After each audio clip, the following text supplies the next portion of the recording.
Spencer, what's the behind the purge? Why is Amazon even considering such a thing? Well, if you think about Amazon's revenue mix, its e-commerce business has two parts. It has a retail side where it buys products wholesale and then resells them at a markup like a traditional retailer like Walmart. And then it also has this marketplace model similar to eBay or consignment shop, where it's simply there as a website, as like a matchmaker between the seller on one hand and the buyer on the other. And then Amazon just takes a commission on those sales without buying the inventory directly and taking on that risk. So what's happening here is Amazon trying to shift more of its smaller vendors, people it buys through a wholesale model currently, shift more of them to this marketplace model where those suppliers will be selling directly to Amazon shoppers, one shopper at a time. So here's what Amazon had to say for itself. They're saying now that we review our selling partner relationships on an individual basis as part of our normal course of business, and any speculation of a large-scale reduction of vendors is incorrect.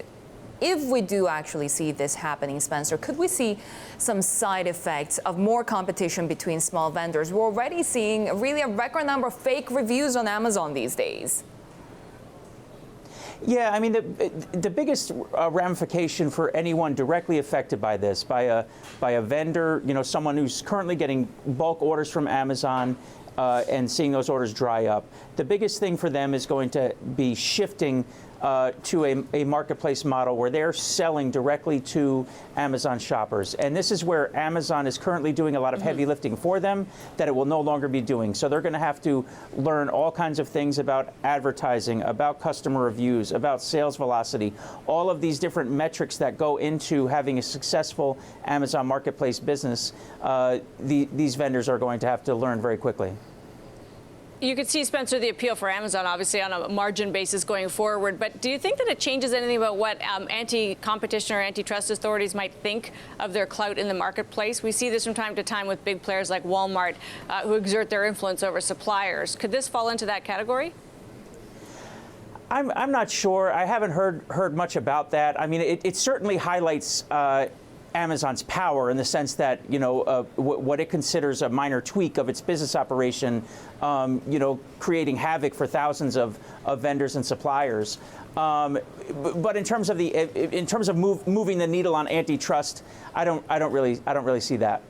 Wall Street seems to like it at the moment. Amazon gaining more than 1%.